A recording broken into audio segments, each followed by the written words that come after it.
नमस्कार बच्चों, स्वागत है आपका आज की इस वीडियो में। जैसे कि आप सब लोग पता है कि 2024 से 25 के बीच की एडगिट अभ्यास पुस्तिका नई आ गई हैं और आप लोगों को मिल गई हैं। जिनको भी नहीं मिली हैं वो स्कूल में जा कर के ले लें बच्चों। और एडगिट अभ्यास पुस्तिका कक्षा 6वीं की भाषा भारती जो हिंदी की करने जा रहे हैं।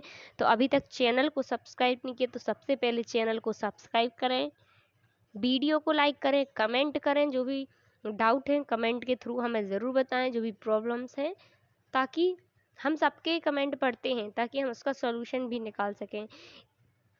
इसीलिए बच्चों कमेंट में हमें ज़रूर बताएं और वीडियो को बिना स्किप किए अंत तक ज़रूर देखें। ज़्यादा से ज़्यादा वीडियो को दोस्तों के साथ शेयर करें। और आप लोगों की कक्षा 6वीं की जो सामाजिक विज्ञान है नई वाली, वो मैंने सारी ही करवा दी है। इसके भूगोल, इतिहास और राजनीतिक सभी हो गए हैं चैप्टर्स, आप देख लेना। शिक्षक की दीक्षा जो है चैनल, उसकी प्लेलिस्ट में जाके देखना बच्चों, तो आपको मिल जाएंगे। जैसे कि आप देख सकते हैं टोटल 22 चैप्टर हैं अपने, जिनमें से इस वीडियो के माध्यम से अध्याय 13 करना है जिसका नाम है बसंत। तो चलिए बच्चों अध्याय 13 करते हैं। पाठ 13 बसंत। इसका पहला प्रश्न देखते हैं। जंगल ही जीवन है, जंगल मत काटो। पंक्ति में किस वर्ण की आवृत्ति में चमत्कार दिखाई दे रहा है? तो जा वर्ण में। किसमें बच्चों? जा वर्ण में। तो अपना जा वर्ण सही हो जाएगा। दूसरा है कोयल गीत कब गाती है? तो कोयल गीत वसंत ऋतु में गाती है। कब गाती है? वसंत ऋतु में। चलिए नेक्स्ट देखते हैं प्रश्न नंबर तीसरा। मोर के नृत्य से किस ऋतु के आगमन का आभास होता है? तो इसमें क्या जाएगा? बसंत। तो सी नंबर करेक्ट आंसर हो जाएगा बसंत। चौथा है धरती का पर्यायवाची शब्द क्या है? तो वसुधा है। क्या है बच्चों? वसुधा। इसके बाद नेक्स्ट 5 प्रश्न।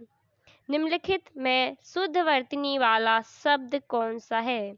तो शिशिर। क्या है इसमें? शिशिर। तो D number is the correct answer बच्चों, शिशिर। चलिए नीचे दिए गए शब्दों में उचित शब्द चुनकर रिक्त स्थान की पूर्ति करना है। तो जितने शब्द दिए हैं ना, इनमें से जो उचित शब्द है यानी कि सही शब्द है उनको इन कॉलम में भरना है। छठवां क्या है? वृक्ष लगाना जीवन के लिए आवश्यक है। पत्तों के झुरमुट से कोयल की आवाज आती है। अमूआ शब्द का प्रयोग आम वृक्ष के लिए किया गया है। कोयल मीठा गाती है, वाक्य में मीठा विशेष्य है। जल ही जीवन है तो जंगल भी वृक्ष हैं। तो इस प्रकार 10 क्वेश्चंस हो गए हैं बच्चों। नेक्स्ट अति लघुत्तरीय प्रश्न की ओर चलते हैं। तो इसमें 11वां प्रश्न क्या है? कहाँ ठहर जाऊं मैं कविता में यह कथन कौन कह रहा है? तो कविता में यह कथन बसंत कह रहा है। क्या कह रहा है? कहाँ ठहर जाऊं मैं। 12वां प्रश्न है कविता में बसंत न जंगल को क्या कहा है? तो उत्तर में आ जाएगा कविता में बसंत ने जंगल को अपना घर कहा है। क्या कहा है बच्चों? अपना घर। चलिए 13वां प्रश्न देखते हैं क्या है। 13वां प्रश्न पढ़ते हैं। बसंत क्यों दुखी है? तो बसंत क्यों दुखी है, उत्तर में क्या लिखना है? बसंत उसके घर के उजड़ जाने के कारण दुखी है। प्रश्न नंबर 14वां। बंजर इस धरती पर पंक्ति में रेखांकित शब्द का अर्थ बताते हुए एक वाक्य बनाइए। तो बंजर का ऊषर। वाक्य क्या है? बंजर भूमि में कोई भी बीज अंकुरित नहीं होता है। आते हैं लघुत्तरीय प्रश्न 15। पढ़ते हैं प्रश्न को। क्या है? विशेषण शब्द का प्रयोग करते हुए 2 वाक्य बनाइए एवं विशेषण शब्द को रेखांकित कीजिए। तो पहला वाक्य क्या है? यह हिरण बहुत सुंदर है। आज का दिन सुहावना है ना बच्चों? तो इस प्रकार 15वां कर सकते हैं आप लोग। चलिए नेक्स्ट देखते हैं 16वां प्रश्न। क्या है? बसंत ऋतु के आगमन पर प्रकृति में क्या क्या परिवर्तन होता है? तो उत्तर में आ जाएगा बसंत ऋतु के आने पर चारों तरफ हरियाली फैल जाती है, रंग बिरंगे फूल खिलने लगते हैं, आमों की डाली पर झूले गड़हलने लगते हैं। ठीक है। चलिए प्रश्न नंबर 17वां देखते हैं बच्चों। अनुप्रास अलंकार के 2 उदाहरण लिखिए। तो पहला क्या है? चारुचंद की चंचल किरणें। दूसरा रघुपति राघव राजा राम अनुप्रास अलंकार के उदाहरण हैं ये। ठीक है, तो 17वां भी कंप्लीट हो गया है। नेक्स्ट देखते हैं 18वां प्रश्न क्या है। बसंत ऋतु के मोहक रूप को पुनः प्राप्त करने के लिए आप क्या क्या करेंगे। तो हम जंगलों को पुनः लगाएंगे तथा बंजर भूमि को फिर से उपजाऊ बनाकर चारों तरफ हरियाली लाएंगे। चलिए बच्चों नेक्स्ट दीर्घोत्तरीय प्रश्न देखते हैं 19वां। आपको कौन सी ऋतु पसंद है और क्यों, अपने शब्दों में लिखिए।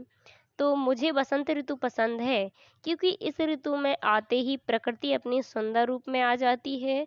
इस ऋतु के दौरान प्रकृति का सौंदर्य देखते ही बनता है, इतना मनोहर लगता है, ऐसा लगता है मानो हम स्वर्ग में आ गए हों।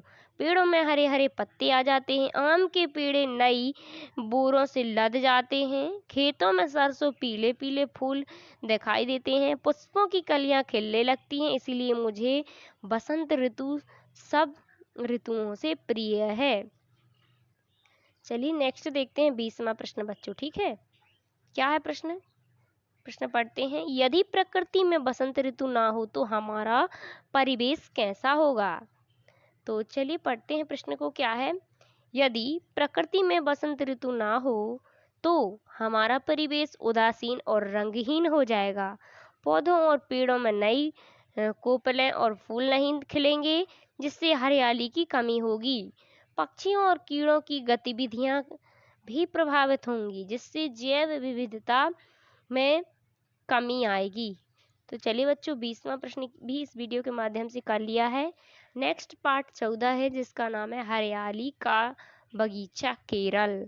तो चलिए बच्चों मिलते हैं नेक्स्ट वीडियो में, तब तक के लिए थैंक यू, धन्यवाद बच्चों। मिलते हैं नेक्स्ट अध्याय में। ठीक है बच्चों, तो वीडियो को लाइक करें, कमेंट करें और बिना स्किप किए वीडियो को अंत तक ऐसे ही देखते रहें और वीडियो को अभी दोस्तों के साथ शेयर जरूर करें बच्चों। तो मिलते हैं अगले पाठ में, तब तक के लिए थैंक यू बच्चों।